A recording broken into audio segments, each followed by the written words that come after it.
So I wanted to do a follow-up video about the tragic story of the two kids that died of apparent hypothermia last week in Detroit. I thought if I did a little more investigation, a little more research, we would come up with more answers. But it seems like I think I got a few more questions. So why don't we just hit it? My cousin made a mistake, and look at how the world is judging her. So the first question is, and I'm gonna play it out. I'm gonna start over and play it out. But where were you when your cousin needs somewhere to stay? Now I guess it's probably outside of her house. See people walking into a door. So which means you probably have a living room or telling, some, extra floor space that they could have came in outside the code. Now, let's just make sure we cover all aspects and all bases.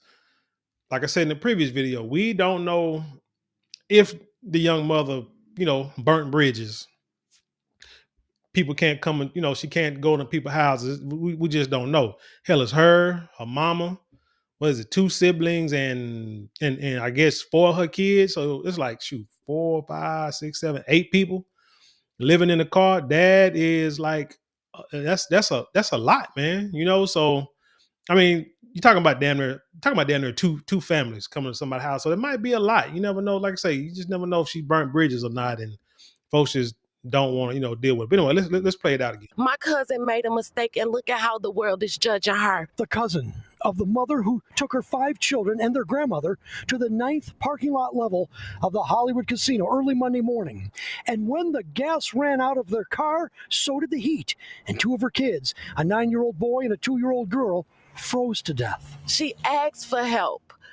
She asked the right people. She was scared of what the world would think of her, so she did privately the right thing. She asked the city, and what they do, they told her they couldn't help her. And the mayor acknowledged that because of this incident, he is asking the deputy mayor, as well as the housing director, to review this situation and then come back with policies to help those who need housing. If during the day you are in danger of homelessness, you call the hotline. It's spelled in well-publicized 866-313-2520.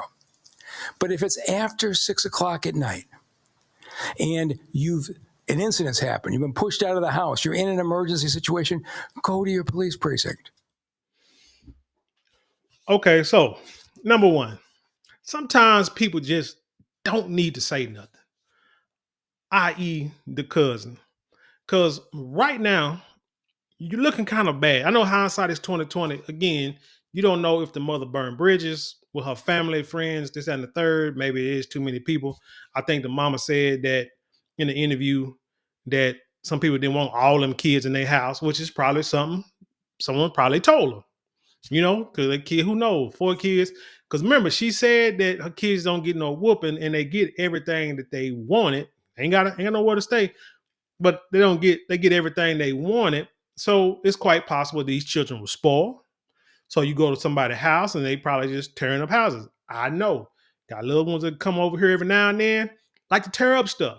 You gotta, you gotta thump them in their head and choke them in the throat. Gotta chop them in the throat every now and then and make them sit down. But that could be a possibility.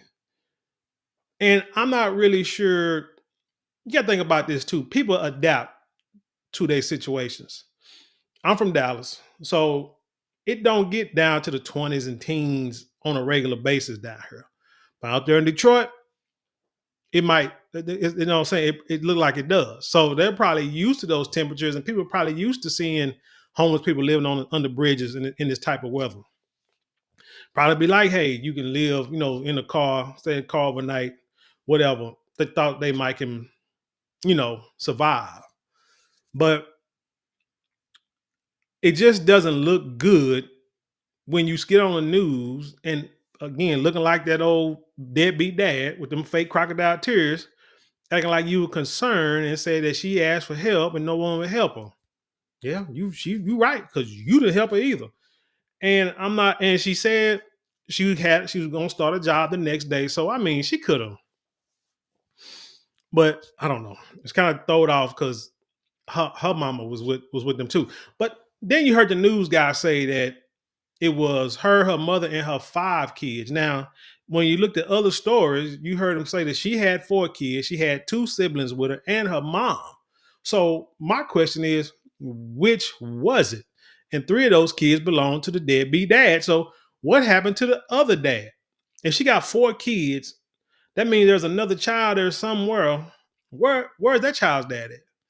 Could you not have asked that dad to take the child? And if you did, then this goes back to the saying that you have to be careful who you lay with and who you make babies with.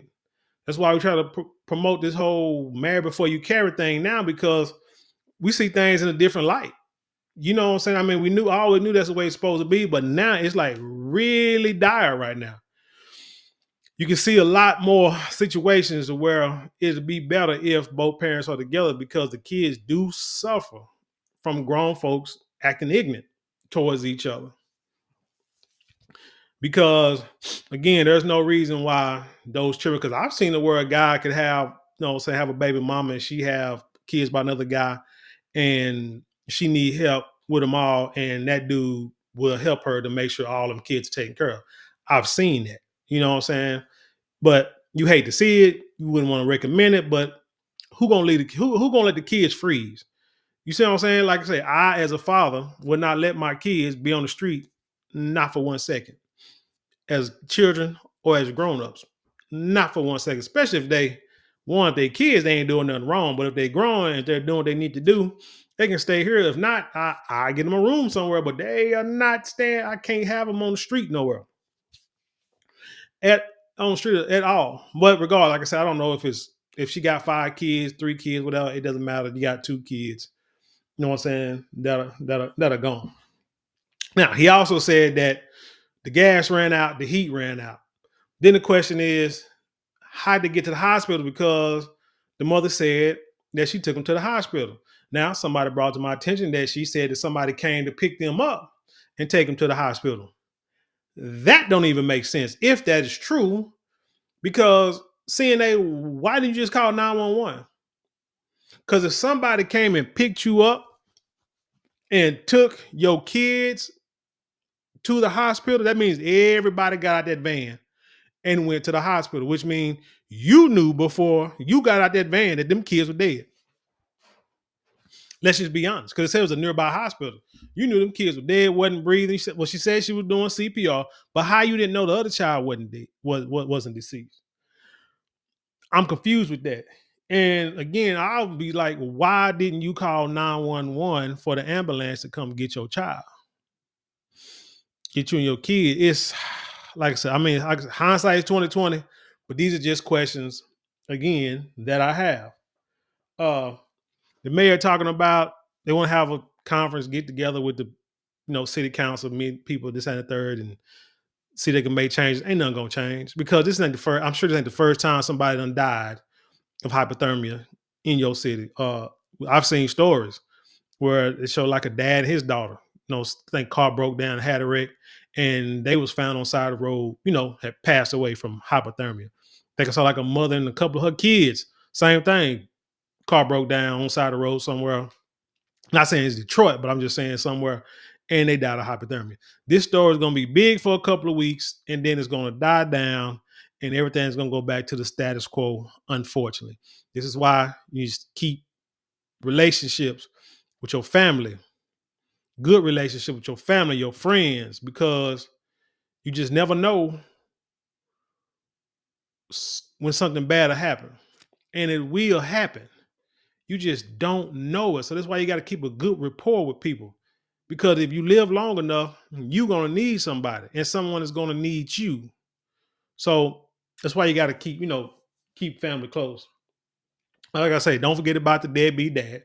He's more culpable than the mom, because what he say, first he tried to say that it was like maybe a month or 2 since he helped the kids. But then when the guy asked him, she told him that she said she'd been homeless for 3 months. Yeah, he said, he's like, yeah. It's been about 3 months. So it's like he tried to cover his tracks, saying like, because if he would have said, well, I helped him like a month ago or 2 months ago, think about it. I'm talking about a 9-year-old kid, A 9-year-old child is going to tell you everything that's they're going through. I don't care. 7-year-old, 9-year-old, they from the ages of 5 on up, especially 9-year, they're going to tell you what's going on. So if 3 of your kids, the youngest one is 2, the oldest one is 9, I mean, there's one in the middle somewhere. She got 4 kids.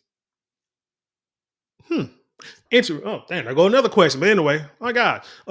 If 3 of them kids are yours, and 9 is the oldest and the 2 is the youngest, one of them kids or 2 of them kids in the middle are going to tell you what's going on, especially if you living good. You know what I'm saying? You got a nice coat, hair done, all a nice twist, hair, got a brand new cut, going to the gym, got somewhere to stay, working. If your kids are they not coming to your house? But if they're coming to your house, or if they doing when they with you, they enjoying themselves, they are going to tell you what's going on in their life, and they're going to tell you if they're living in the car. Now, I don't think they were living in the car, because remember she said that they were living in a room, but she couldn't keep the room. But then she just got a job, and I told y'all about how people have compassion, and some jobs you might walk in, and I've walked into one of my jobs, and the ladies like kids are sleeping on the couches in the lobby, overnight. And then when her shift starts, she'd wake the kids up, take them outside into the car, and then she did her job, you know what I'm saying, and go check on them from time to time. But some people will have compassion for you. But she said she couldn't keep the room, and she told him. He tried to say that she didn't tell him, but yeah, I think she told him that she couldn't keep the room, could keep the kids for a couple of days because they got nowhere to stay. But she's willing for the kids to have somewhere to stay, but she'll sleep out in the car. This and the third.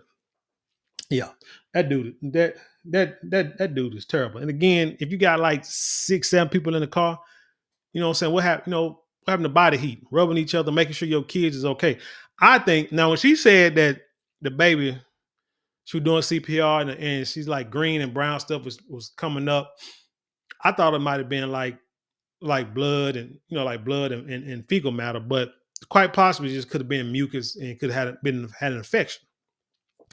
If that's the case, and it was like that, I mean, it was like that, where green and brown stuff is coming up out of the child. That child have been sick for a minute. Where you got mucus and infection in your gut. So child could have been in a hospital before that day too. One last thing, the cousin said that she was afraid of what the world would think of her. Now, there's been a push, and I've been part of it, where I say we have to start like shaming people for the choices they make in order for them to learn. Because without no shame, without no consequences, we're just going to continue to do the same thing over and over again without not worrying about consequences, because everybody say, oh, well, God loves me, living by grace. I can do this. He'll forgive me, my heart. That's not how that's supposed to work, right? So, but in this instance, this is probably one of the negative results of shaming people, because now she was afraid of being shamed. But what are you afraid of being shamed for? When it comes down to your kids, you cannot have pride. Your pride needs to go out the window when it comes to taking care of you, making sure your children are okay. 100%. We got to grovel, beg. If you're in a bind, Nate, I mean, whatever the case may be, you do what you got to do for your children. So I don't know, man. Like I said, I just wanted to do a quick little update on this, because there's still a lot of questions that needs to be answered. And I'm going to try to stay on top of this and follow with this. And every time something new come up, I'm definitely going to bring it to you. I believe they have a GoFundMe page. I think they get buried this weekend, I believe. And I think they got a GoFundMe page. So I'm going to find a link, put it in the description box for y'all if you want to give. You might say the mother don't deserve anything. No, the mother don't. Well, I ain't going to say that, because she might do, because she needs somewhere to stay for the rest of them dang on children. But you got to help people, man. And that's the thing. You got to help your fellow man. Everybody want to be acting like, you know, they holier than now, greater than ye. But like I say, one day you're going to need help. And I'm quite sure you made some dumb decisions about your baby mama or your baby daddy, on drugs, stealing, writing hot checks. I'm sure you've done some dumb things in your life. Ran away from home, didn't go to class. You've done some dumb things in your life. And you wanted somebody to have grace and to help you out once you realize the error of your ways. This here is no different. So just remember that before y'all say anything and try to, condemn this woman. But anyway, tell me what you think about this story. Leave your comments below. Share it with the world. Let's have intelligent conversation. You know how we do it around here. Don't forget to like, share, comment, and subscribe. Those 4 things cost you nothing but maybe, a couple minutes out your day. But it means the world to us here. And if you would like to support us financially, you can always get a super thanks, super chat, super stickers, and you can go to the description box where a couple of links you can click on. Get your boy a couple of that hot cacao drink with a little bit of honey in it. It is, a whole lot better than hot cocoa to me and a lot more healthier. And you can also hit that shop button and you can hit that marlonmorale.com where we got products I know y'all would love. We got silks, we got perfumes, colognes, beard products, handbags, much more. Check it out. You will love it. I guarantee it. And with that being said, I'll leave you in peace and I'll see you on the other side.